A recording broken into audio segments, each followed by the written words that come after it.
अगर आपको किसी की मदद करके खुशी मिल रही है, इससे ज्यादा कोई सवाल जवाब नहीं है। बस ये देख लेना कि मदद भी कहीं किसी लालच में तो नहीं हो रही, फियर ग्रीड, कहीं मदद भी। हाँ, और ये भी देख लेना कि क्या मदद का मतलब समझते हो, अंडरस्टैंडिंग। क्या मतलब, मदद का मतलब क्या है?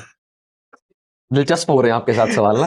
चुआंगजू की एक कविता है, चुआंगजू एक चाइनीज सेंट थे, तो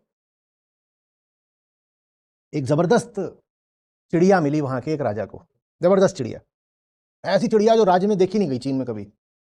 तो राजा ने कहा ये चिड़िया नहीं है, शाही चिड़िया है, इसको लेके आओ। वो रहा करती थी साहब अपने जंगल में, और जंगल में एक सरोवर था, बढ़िया पॉन्ड, वहां पे वो रहा करती थी, अपना मस्त रहती थी। तो राजा ने कहा मैं इसको इज्जत बख्शूंगा, ऐसी चिड़िया शाही। राजा ने उसको बुलवा लिया अपने यहाँ पे, बोले ये इतनी शाही चिड़िया है, इसके लिए गाजा बाजा होना चाहिए, मैं इसको इज्जत दे रहा हूँ, इसको गाजा बाजा होना चाहिए, और ये खाना वही खाएगी जो राजा के महल में बनता है, जो मैं खाता हूँ वो सब इसको खिलाओ, जैसे बिस्तर पे मैं सोता हूँ सब बिस्तर बिछाओ, और हर तरीके के जो भी चाइनीज म्यूजिकल इंस्ट्रूमेंट होते होंगे उन्हें सब बिल्कुल बजाओ इसके लिए। ठीक है, चिड़िया मर गई। किसी की मदद करने से पहले मुझे पता तो हो कि उसके लिए सही चीज क्या है। वो कैसे पता लगेगा?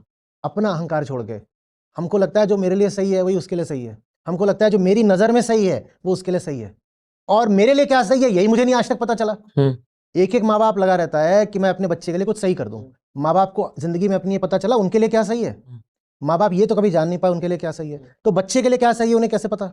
ये जो राजा था चीन वाला, इसे कभी ये नहीं पता चला उसके लिए क्या सही है, तो वो जो कुछ कर रहा था उसको लगा बतख के लिए भी वही सही, उसने चिड़िया के लिए कर दिया, चिड़िया मर गई बेचारी। अपनी डिजायर के लिए कर रहा था, अपने कॉन्सेप्ट्स को आप दूसरों पे डाल रहे हो, और आप खुद नहीं जानते हो कि आपका कॉन्सेप्ट आपके लिए भी राइट है क्या। तो फिर समझाने वाले इसको ऐसे बोलते हैं कि before helping others help yourself.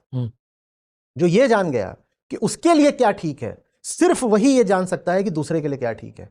और इसके आगे की मजेदार बात सुनो, क्योंकि हम सब एक ही हैं, इसीलिए जो मेरे लिए ठीक है ना भाई वही तेरे लिए ठीक है, लेकिन उस अर्थ में नहीं जैसे राजा ने करा था कि मैं अगर चिकन खाता हूं तो चिड़िया को भी चिकन खिला दूंगा, उस अर्थ में नहीं। मेरे लिए भी यही ठीक है कि मुझे मेरे बंधनों से आजादी मिले, और तेरे लिए भी यही ठीक है तुझे आजादी मिले, मुक्ति, लिबरेशन, मुक्ति, यही पूरे स्पिरिचुअल प्रोसेस का गोल होता है।